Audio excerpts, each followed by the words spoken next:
Good afternoon, everyone. My name is Hoda Mahmoudi, and I'm the holder of the Bahá'í Chair for World Peace at the College of Behavioral and Social Sciences. And I want to welcome you today on this rainy, balmy day, and it's really nice to have you here. I'd like to start out by thanking a group of people, in particular the folks that have been helping at this table, Esther Kaufman and Jennifer Newman. They are what we call BSOS ambassadors, Behavioral and Social Sciences ambassadors, and they help us coordinate these events, and we're ever grateful to them. Also, I'd like to thank Dr.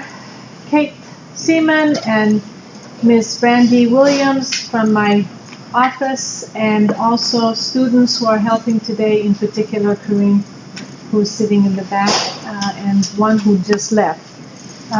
These events would not be possible without all of these people helping us out.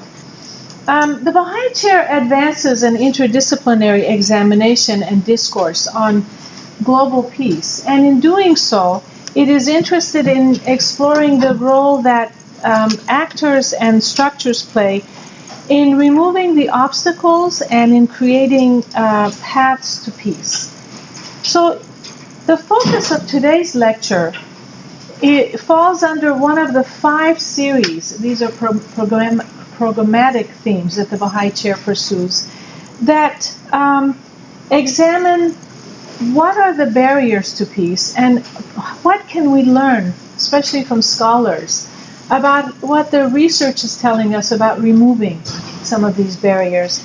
And by doing this, we hope to not only increase knowledge, but hopefully to impact policy. So today's theme is the advancement of women and peace. And I'm very pleased to have with us today Dr. Nicole de Bouvrie, who is actually a visiting scholar at the Bahá'í Chair this semester. She is from the Netherlands, and she has received her PhD in philosophy of art and critical theory at the European Graduate School in Switzerland. She is a freelance philosopher and a postdoctoral researcher and at the Fudan University in Shanghai, China. Her dissertation topic is very interesting. It is called The Necessity of the Impossible, thinking about radical change in how the prevalent episteme structures of power are limiting reality and the possibilities of change. So it is really a great pleasure to have her here, and I'd like you to please welcome her. And her topic is, Can Women Think? An attempt to go beyond philosophy as difference. Please welcome Dr. de Bouvrie.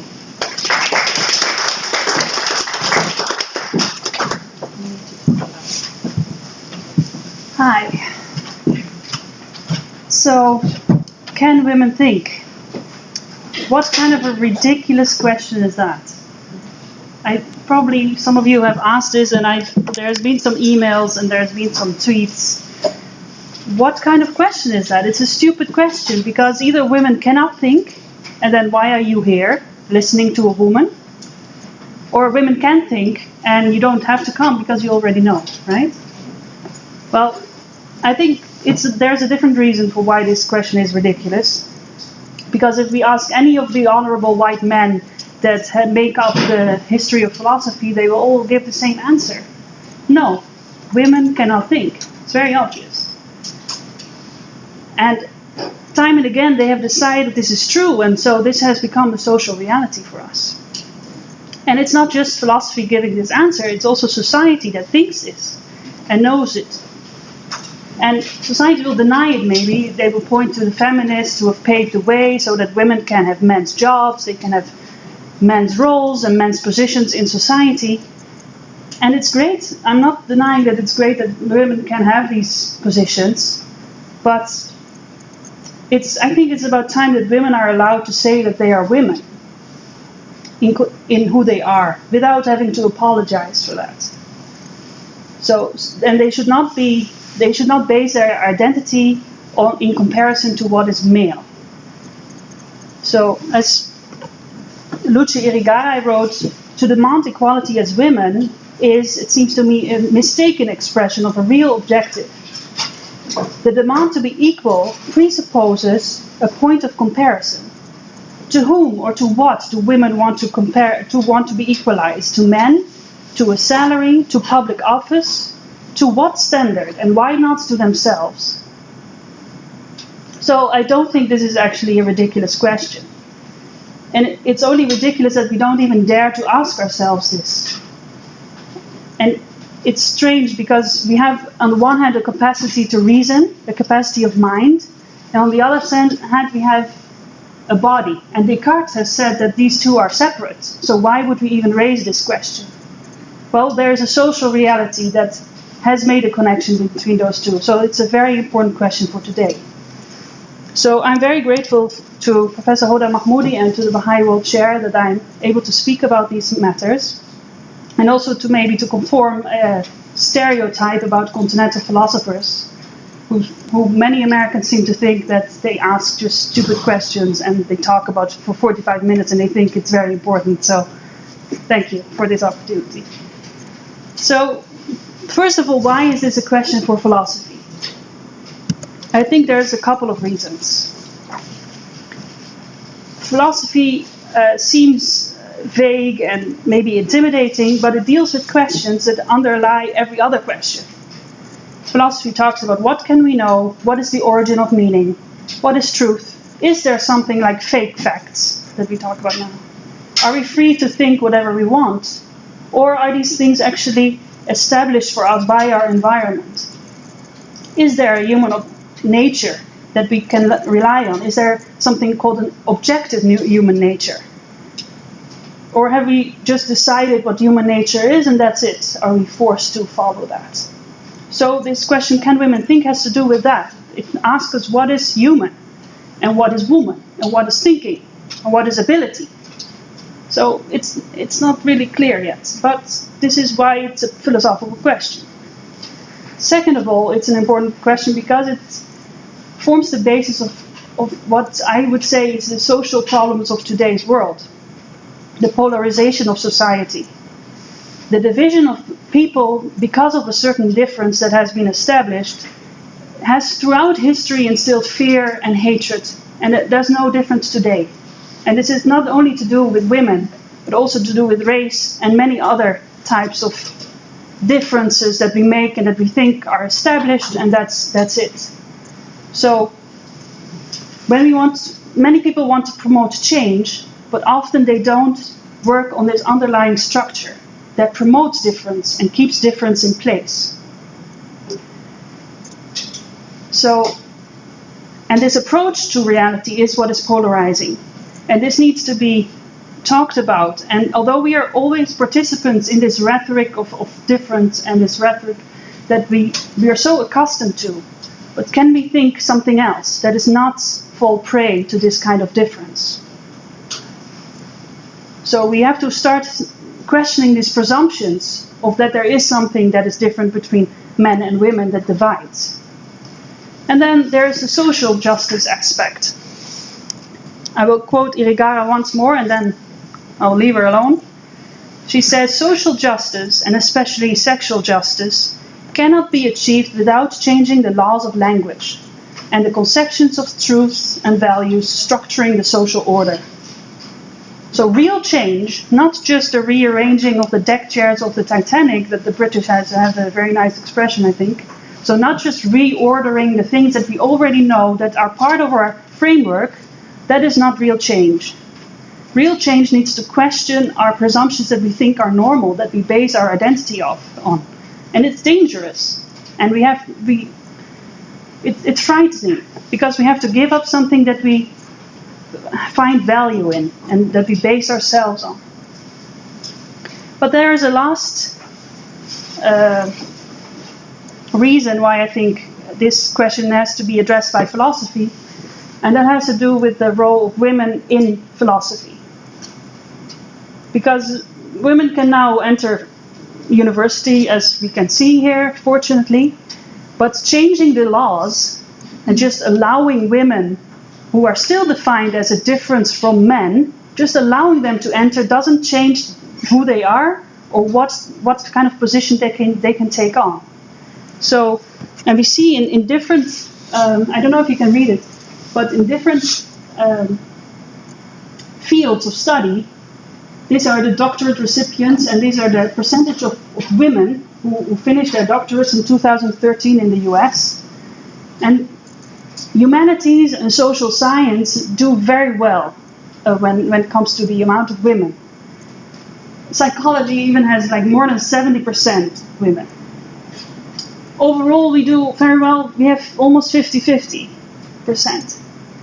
But philosophy and ethics are right there at the bottom, 18% or 28%, I don't know. Just with mathematics and engineering and physics, which we normally think, okay, maybe women are not interested, but philosophy is there as well. Why is that? Often, like more and more research has been done in this, and I wish I would have a whole week to talk to you about this, but I don't, so I'm not going into those kind of research. But social scientists, they have explanations saying that it's implicit bias, or the stereotype threat, or maybe it has to do with unusual high levels of sexual harassment in the field of philosophy, which funnily enough is reality. But what I would like to argue is that there is something that is underlying all these manifestations of difference. And this is a philosophical notion that is especially true for philosophy, because philosophy is perpetuating a specific male understanding of what reason is. And this has nothing to do with a historical perspective. We can say, okay, we're all men who were defining things throughout history, so it must be bad for women. But that is not a good reason, because something that a man creates doesn't have to be bad or unfavorable towards women. No, it is something that is not just, philosophy is not just created by men, but it has developed as a paradigm that is male-oriented. It's putting women outside of what is considered rational, normal, and sane.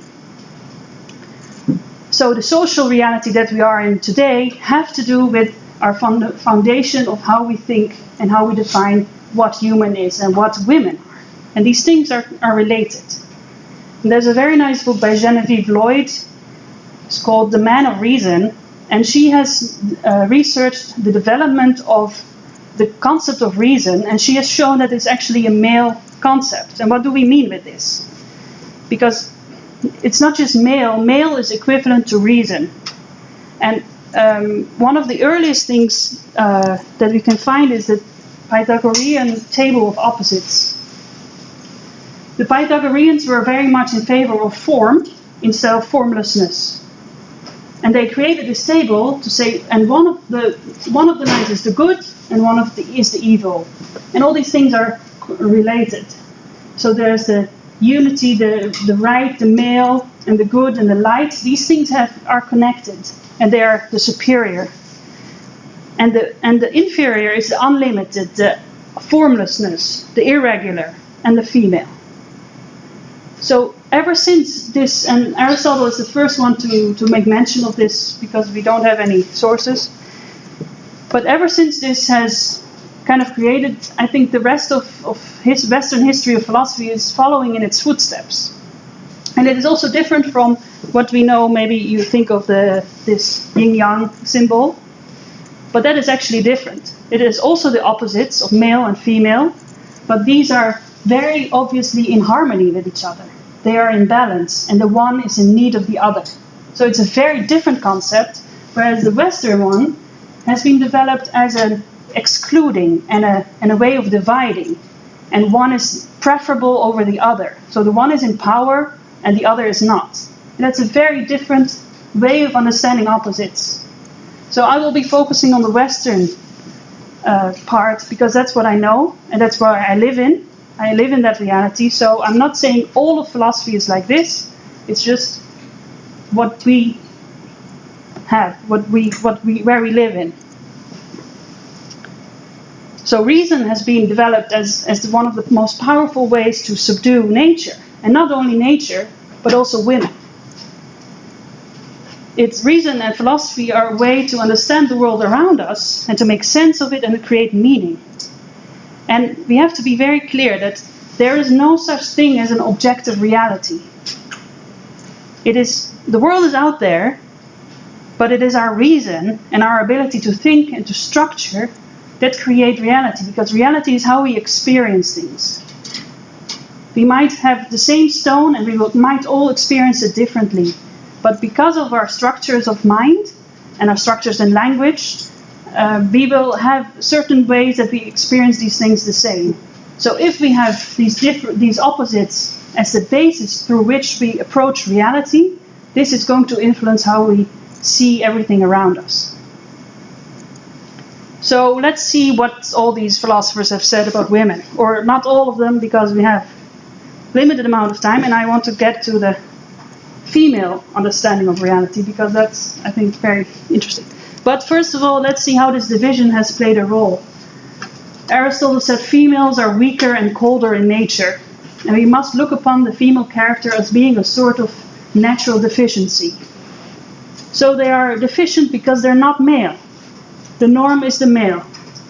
Hegel says, women can of course be educated, but their minds are not adapted to the higher sciences, philosophy, or certain of the arts.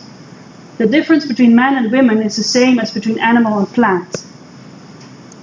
So this relation to nature, and also in Nietzsche it comes back, what inspires respect for women and often not even fear, because Nietzsche was pretty much afraid of women, is her nature, which is more natural than man's. So a woman is placed in the sphere of nature, and the man it's a kind of a private sphere, and it is a positive thing in that time.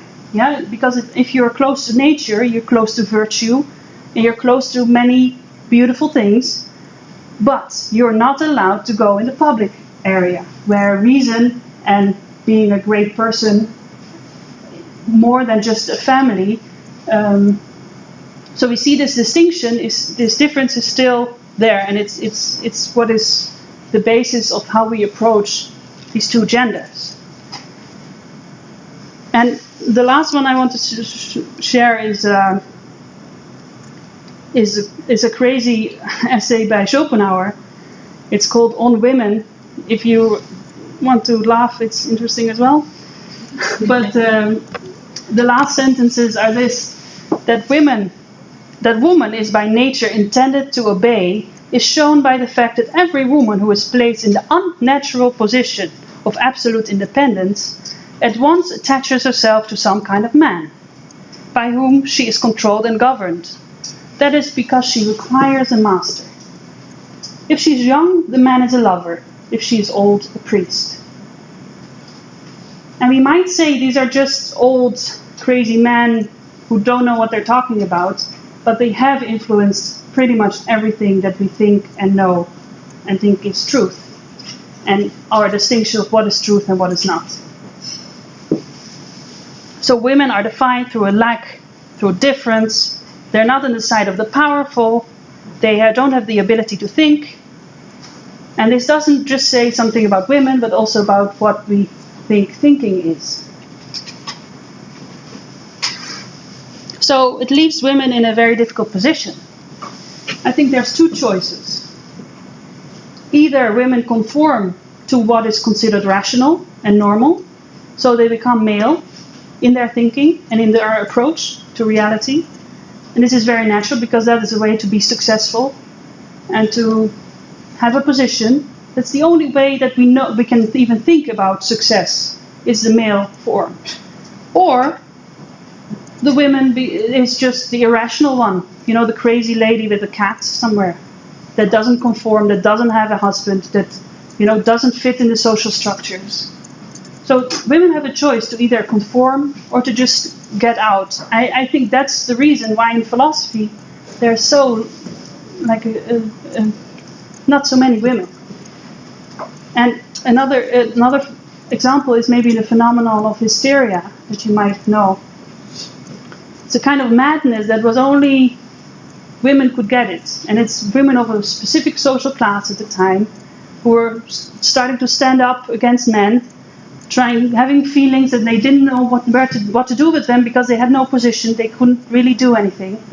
So they would go to these famous psychoanalysts like Freud or Lacan later. And I'm not kidding. They explained this by saying they had penis envy.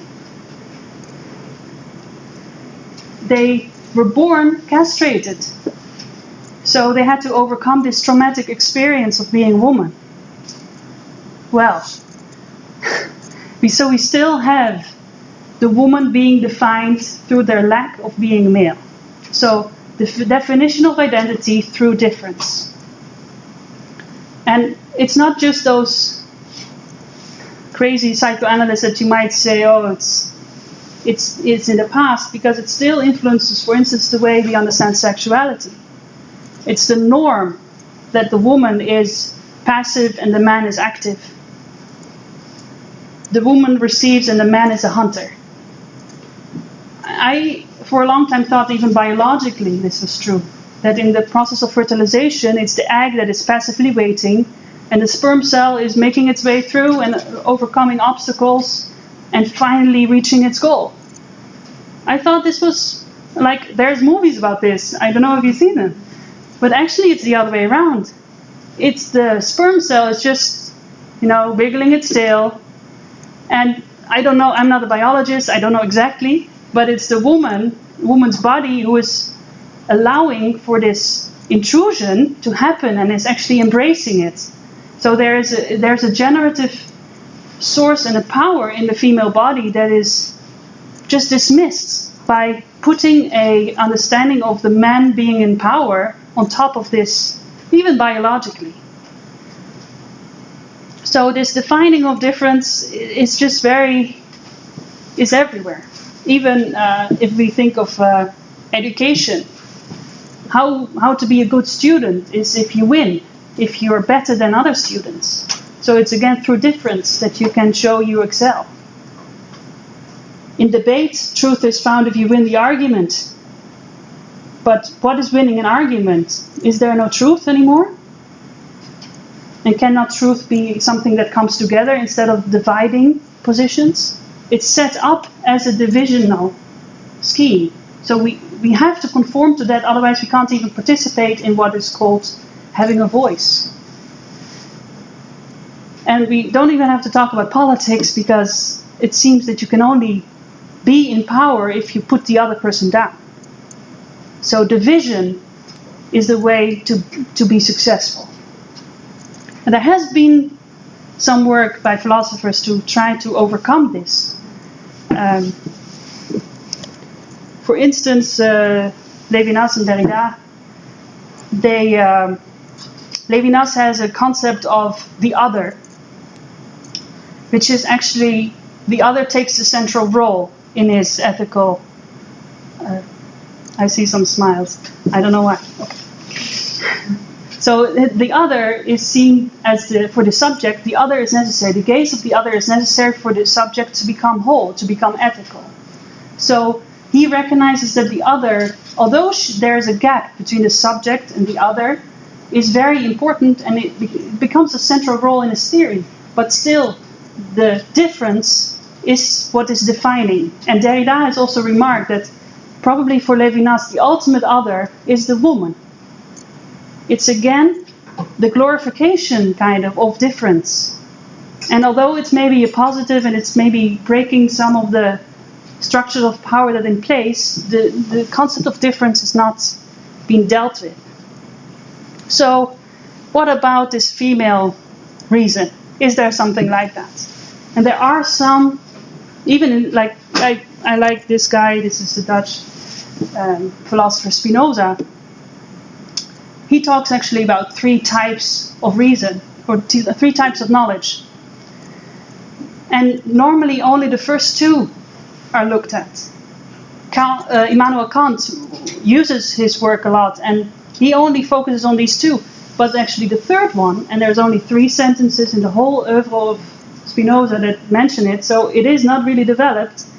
But the third one is called the intuitive reason.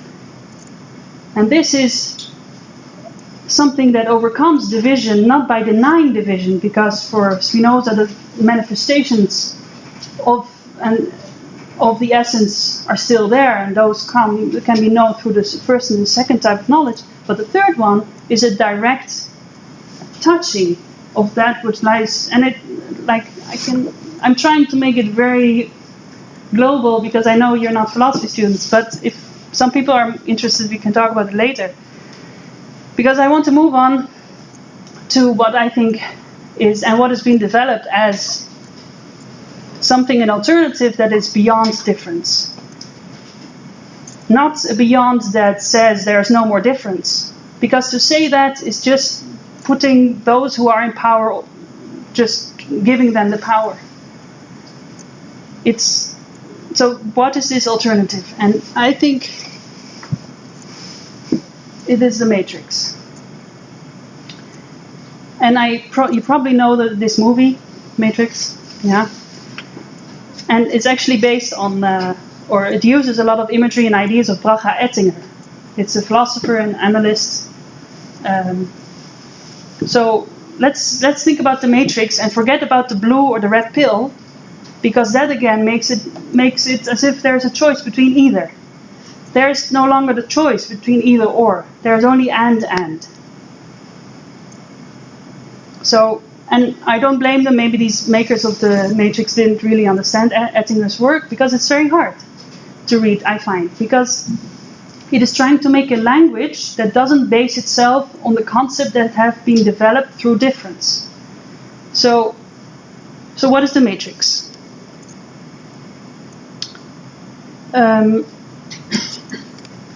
I think in feminine thinking, there's no denial of difference, but the difference is no longer a reason to exclude one another, no longer a reason to divide. And the Matrix gives space to the moment in which a trans-border linking experience allows for the co-vibration of this difference. And at an amplitude that doesn't negate one of the other, but it's actually embodying the plural. So the Matrix, actually, the word is a Latin word for womb. And Ettinger talks about the matricial border space.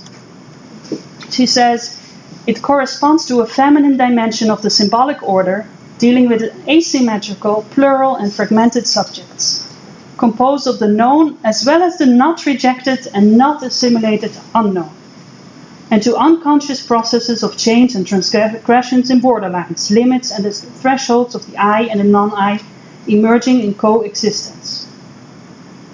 So that is maybe tough to read, but she says basically that there's the known, the I, there's also the non-I, because we're not saying that there's just one, but this non-I is not rejected and not assimilated, but the borderline are transgressed. They're coming together. So the matricial reality is showing that it's not because of differences, but instead it's the coexistence of difference that is the principle that creates identity and being.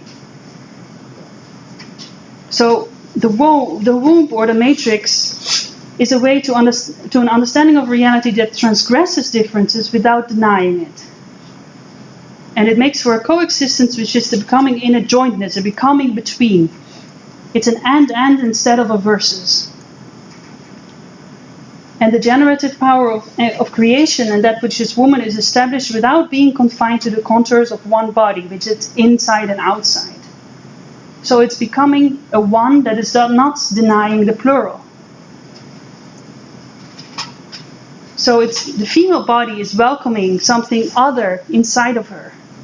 And it does not kill it, but actually wants it, nourishes it, which is the framework in which to base our understanding of reality and a new concept of identity. So no body is seen as foreign. And the woman is no longer the alienated other, and the womb is no longer a threat to the phallic understanding of reality. It's the matrix, or the womb, is accepting difference between the I and the non-I, but simultaneously creating a world of its own, in which co-creation and co-emergence are made possible by and through the difference. There's no dependency that creates a struggle for power anymore.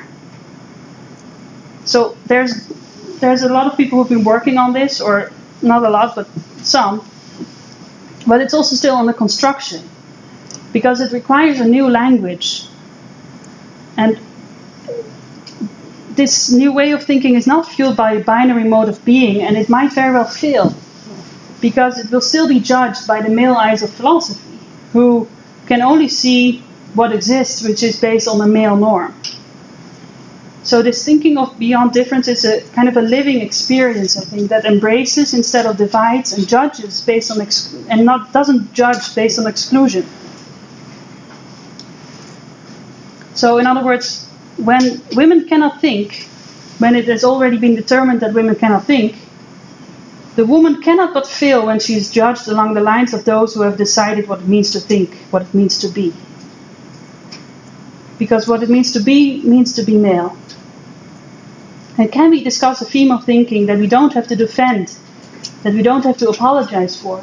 It's often in the introduction to books written by women that it's somewhere said between the lines saying like, yeah, but she's not mad.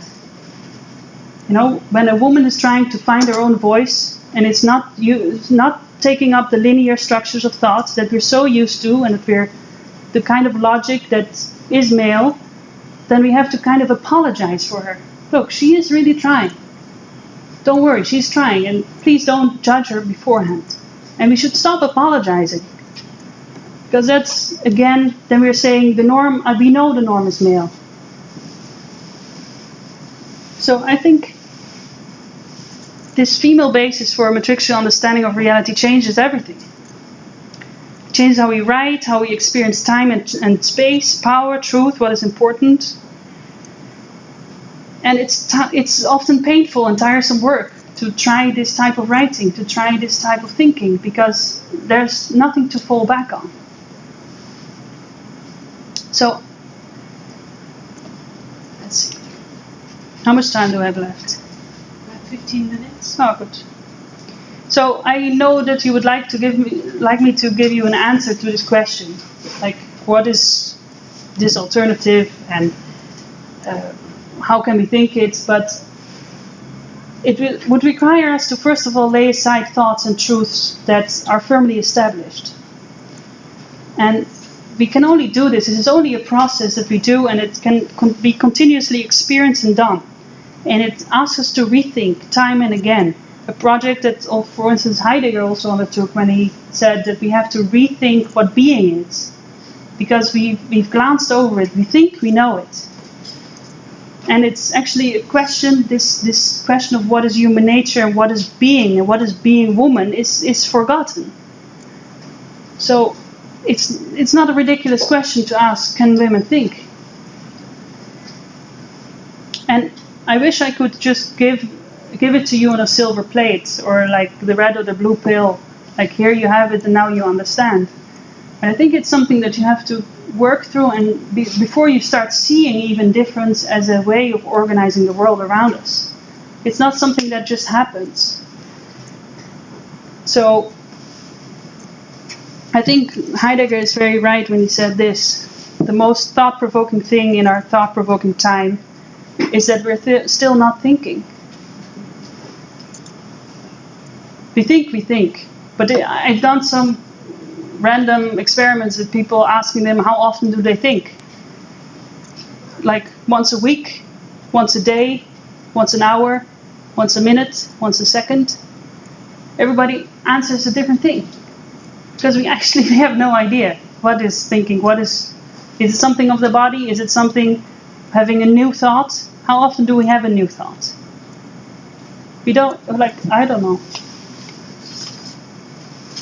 So what can this new method of matrixual and embodied understanding of reality bring us? Well, I think, and I'm working on a new understanding of how we can approach social reality. So instead of comparing the other's voice to where I'm already standing, which is what normally is being done, we take our own standpoint as a beginning and as a truth, and we compare the others around us. But what if we would enter a process of embodiment, where the border linking of the I and the non-I is making that I become a new person by taking in what is other, without trying to assimilate and without trying to say that I'm the powerful. It requires an openness that is maybe too much to ask. But I think that's the only way to really start to be with somebody, to be in a togetherness. And I think this can revolutionize our way of understanding social reality. But I'm not here to give you all these answers or to apply it, because I'm still working on that. And I think this is just an invitation for you guys to think about difference. How does this concept of difference, is it actually what is truth? Do we need that? And what is the alternative? And probably we cannot think of an alternative, because this is how we've been framed our whole lives. And it lies not only at the basis of sexual injustice, but also racial injustice. It's the basis of polarization that is so immersed in our society. And philosophy is important in fact to question this. And I think it should be done more. So instead of defining ourselves based on what we're not, I'm searching, and with me many more fringe voices in philosophy, to something that cannot yet be said. So it's the impossible. Because everything that we know, everything that is already framed through the theory of difference, that is known. That is the possible, that is what we can think. We cannot think the impossible, and yet that is what we need in order to not overcome in an Hegelian dialectic way that we subdue the two alternatives, but more in the way that Ettinger describes. That it's a linking that brings us to a creation of a new child that we don't know yet, but that we already embrace. And this is very vague, I know. But maybe there's no words. But what I do know is that if we go on the way we have been going on, through division, through polarization, that the questions that we all ask ourselves, how can we bring about peace? How can we overcome racial difference? How can we overcome sexual injustice? How can we overcome all these things that are based in difference? If we don't dare to ask for the impossible, then we will just keep rearranging the deck chairs. We just rearrange the objects that we know, but there's no actual change. It's just words. So as long as we frame everything through exclusion, no thought of unity is going to bring about something that is strong and inclusive enough to hold together all the different manifestations of that which is coexisting. As long as we understand with unity a denial of difference, because unity is such an easy word to say, but there is a difference, and this should not be an exclusive difference. And as long as we understand unity as a denial of difference, that paradigm in power is going to crush the voices that are made powerless by it. As long as the idea that the one is contrasted with the idea of the plural, we have not truly understood the first chapter of the Tao, with which I want to end my talk today, because after all this reading and everything, this age-old document actually already says it, and it's always like that, I think. The Tao that can be spoken is not the eternal Tao. The name that can be named is not the eternal name. The nameless is the origin of heaven and earth. The named is the mother of myriad things. Thank you very much.